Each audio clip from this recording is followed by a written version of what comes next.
What if I told you that the very system we celebrate as the pinnacle of human progress, democracy, might secretly contain the seeds of its own destruction? What if, buried beneath our cheers for freedom and equality, there's an uncomfortable truth that no one dares to face? You may think you already understand democracy. You vote, you have rights, you're told your voice matters. But let me ask you, do you ever feel that the world around you is growing more chaotic? Not less? Do you sense that the loudest voices drown out the wisest ones? Do you notice how the pursuit of equality sometimes seems to create division instead of harmony? If you felt this tension, you're not alone. Aristotle, the great philosopher of ancient Greece, saw it too. Over 2,000 years ago, he warned that democracy, if left unchecked, doesn't lead to lasting freedom. It leads to instability, corruption, and even tyranny. And perhaps he was right. Aristotle lived in a time when Athens, the birthplace of democracy, was still glowing with the memory of its golden age. Yet he had watched it crumble. He had seen the same people who once took pride in their freedom turn into mobs, swayed by demagogues, hungry for power, reckless in their passions. And he began to ask a question that still haunts us today. What happens when freedom loses its balance? For Aristotle, democracy was not the best form of government. In fact, he saw it as a corrupted form. Let me explain. He divided governments into true and deviant forms. The true forms, monarchy, aristocracy, and polity, were those aimed at the common good. The deviant forms, tyranny, oligarchy, and democracy, were those driven by self-interest. Yes, you heard that right. Democracy, in Aristotle's eyes, was a deviant form. Why? Because when ruled by the many, people tend to govern not for justice, but for their own desires.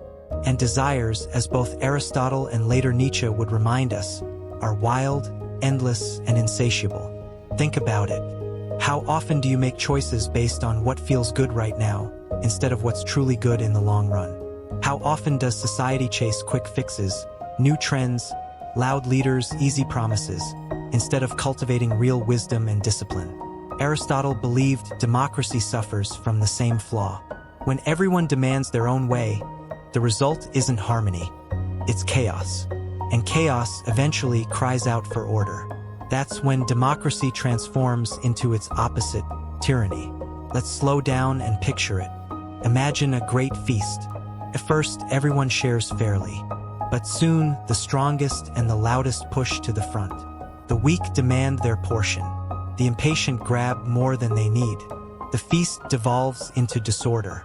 What was meant to nourish everyone now becomes a battlefield of hunger and greed.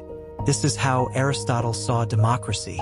It begins with noble ideals, freedom, equality, fairness. But over time, it indulges every craving, every demand, every whim of the majority. Equality becomes entitlement. Freedom becomes license. And sooner or later, someone steps forward, promising to restore balance, to end the fighting, to bring stability. And the people, exhausted by chaos, give him their power. The feast ends not with equality, but with one ruler at the head of the table. History has shown this again and again. Athens fell to demagogues who exploited the masses. Rome, too, went from a republic to an empire under Caesar. In more modern times, we've watched democracies collapse into dictatorships when fear, division, and corruption consumed the people's trust. But here's the uncomfortable truth. It doesn't just happen in governments. It happens in us. Look closer at your own life. How often do you let your impulses rule you? You want comfort, so you avoid discomfort. You want pleasure, so you indulge. You want validation, so you scroll endlessly, chasing likes and approval. You tell yourself you're free, but in reality you're enslaved to the majority of your desires. Aristotle would say, "This is the democracy of your soul." Inside each of us, there is a government. Sometimes reason rules like a wise monarch, guiding us toward what's good. Sometimes discipline and virtue govern together, like an aristocracy of the soul. But often, our impulses overthrow reason. Every craving demands its say. Every desire claims it deserves equality. And when the loudest desires win, chaos reigns within us. And just as democracy in the city leads to tyranny, so does democracy in the soul.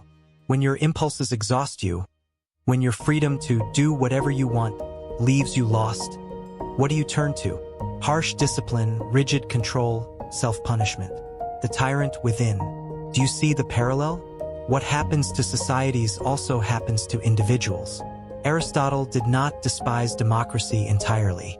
He recognized its power to give voice to the people, but he did not trust it to stand alone. Instead, he advocated for a balance, a system he called polity, a mixture of democracy and oligarchy. In this system, the passions of the people are balanced by the wisdom of the few. Neither freedom nor order dominates completely. Instead, they hold each other in tension. And maybe that's the lesson we've forgotten. Nietzsche once said that freedom is not given, it is earned. Bonhoeffer warned that freedom is not doing what we want, but taking responsibility for what we do. And Machiavelli reminded us that politics is not about ideals but about human nature, with all its flaws and hungers. Democracy flatters us into thinking we are wiser than we are. It tempts us to believe that numbers equal truth, that majority equals justice. But Aristotle would ask, what if the majority is wrong?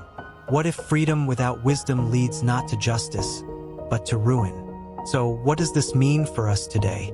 It means that democracy is fragile not because it's weak, but because it depends on us.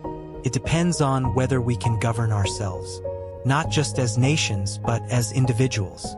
If your own life is ruled by every desire, every distraction, every impulse, you are already living in tyranny. You may think you're free, but your freedom is an illusion. And if enough of us live this way, our societies reflect it. Democracy becomes a mirror of our collective lack of discipline. Aristotle saw it coming. He knew that the health of a society cannot be separated from the health of its people. A city ruled by chaos within will inevitably collapse into chaos without. And so, I leave you with this thought.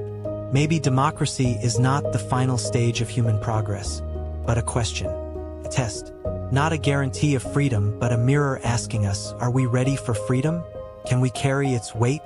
Perhaps democracy will always devour itself, unless we first learn to rule ourselves. The feast is set. The voices are loud. The helm of the ship is waiting. But who, within you, is steering?